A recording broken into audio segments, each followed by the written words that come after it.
జగన్మోహన్ రెడ్డి గారు ఒక ముఖ్యమంత్రిగా బాధ్యతల్ని విస్మరించి ఒక జవాబుదారీ తనంతో పనిచేయాల్సిన వ్యక్తి తెవ రాజకీయాలు చేసే పరిస్థితికి వచ్చాడు. దానికి ఉదాహరణ ఈ పెన్షన్స్ ఏవైతే ఉన్నాయో అది ఇంటి వద్దనే డిస్ట్రిబ్యూట్ చేయడం అవసరం. అయితే ఇతని స్వార్థ ప్రయోజనాల కోసం ఒక ఇతండవాదం ఒకటి తీసుకొని వాలంటీర్స్ని ఎన్నికల డ్యూటీలో వద్దన్నారు కాబట్టి దీనివల్ల ఎంతమంది చనిపోయినా పర్వాలేదు, ఎంతమందికి నష్టం వచ్చినా పర్వాలేదు, నా ఇష్టం వచ్చినట్టు చేస్తాననే విధంగా ముందుకు పోయే పరిస్థితికి వచ్చాడు. మొన్న మీరు ఏప్రిల్ 1 చూశారు. ఎన్ని డ్రామాలు ఆడారో, ఎన్ని అవాస్తవాలు చెప్పారో మీరు చూశారు. వాళ్ళ దగ్గర డబ్బులు లేదు.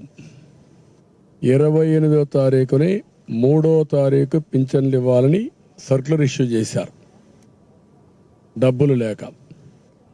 అయితే ఏదైతే కేంద్ర ప్రభుత్వం 29వ తారీఖున ఎన్నికల నిధుల్లో వాలంటీర్స్ ఇన్వాల్వ్ కావద్దని చెప్పింది కాబట్టి వాలంటీర్స్ ఇవ్వలేకపోతున్నారని చెప్పి పదే పదే తిప్పించారు వీళ్ళని, వృద్ధుల్ని. డబ్బులు లేవని తెలుసు. మొదటి తారీఖే తీసుకొచ్చారు వైఎస్ఆర్ కాంగ్రెస్ కార్యకర్తలు, నాయకులు నడిపించుకొచ్చారు. విపరీతమైన ఎండలు, వడగాల్పులు, అందులో కూడా తిప్పించి కడాన కుట్రలు కుతంత్రాలు చేసి 33 మంది చనిపోయే పరిస్థితికి వచ్చారు. ఇది నేను చెప్పిన ఇది కాదు, వాళ్ళు ఇచ్చిన ఫిగర్. ఇది మంత్రులు, ముఖ్యమంత్రి చెప్పింది 33 మంది చనిపోయారన్నారు. ఈ 33 కూడా ప్రభుత్వ హత్యలు ఇవి. మీరు డెలిబరేట్గా ముసలివాళ్ళని చంపేశారు. ఆ ఉసురు ఊరికే పోదు మీ మీద. అంత దుర్మార్గంగా చేసి 33 మందిని చంపేసి తర్వాత నేను చాలాసార్లు ఆఫీసర్లకి, చీఫ్ సెక్రటరీకి వీళ్ళందరినీ డిమాండ్ చేశాం, మీరు చేసేది కరెక్ట్ కాదు, ఇది మంచి పద్ధతి కాదు అని ఆ రోజు డిమాండ్ చేశాం. కానీ చీఫ్ సెక్రటరీ ఏం పట్టించుకోలేదు.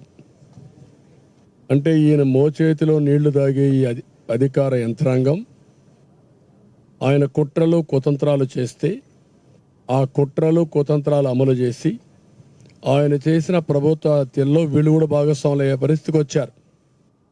ఇది క్షమించరాని నేరం. ఒకసారి ఎన్నికలు అనౌన్స్ చేసిన తర్వాత ప్రభుత్వ యంత్రాంగం అనేది ఎన్నికల కమిషన్ కింద పనిచేస్తుంది. ఆల్ పార్టీస్ కూడా ఈక్వల్ ఫుట్టింగ్ ఉండాలి. ఈరోజు ముఖ్యమంత్రి ఆఫీసు కూడా ఎన్నికల్లో పనిచేసుకున్నప్పుడు మాతో సమానంగానే ఉండాలి. అన్ని రాజకీయ పార్టీలు కూడా సమానంగానే ఉంటాయి, సమాన అవకాశాలు ఉంటాయి.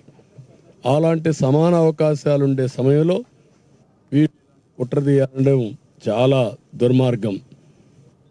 మళ్ళీ అదే కుట్రలకు తెరలేపారు.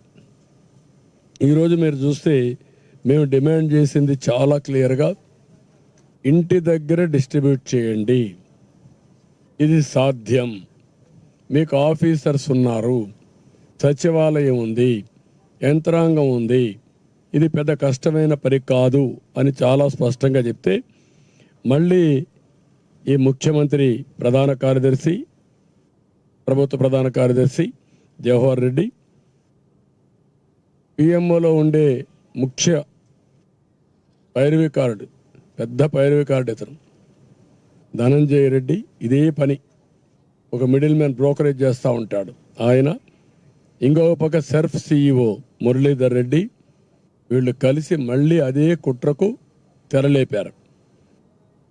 ఈరోజు మా డిమాండ్ చాలా స్పష్టంగా చాలాసార్లు వెళ్ళాం, ఎలక్షన్ కమిషన్కి ఇచ్చాం, సిఎస్ ఇచ్చాం, చీఫ్ సెక్రటరీకి ఇచ్చాం, గవర్నర్కి ఇచ్చాం. ఎన్డీఏ పార్ట్నర్స్ అన్నీ కూడా అందరం కలిసి ఇంటి దగ్గరనే డిస్ట్రిబ్యూట్ చేయాలి, ఇది సాధ్యం, దీనికి అనుకూలమైన స్టాఫ్ ఉన్నారు అని చాలా స్పష్టంగా రిప్రజెంటేషన్స్ ఇచ్చాం.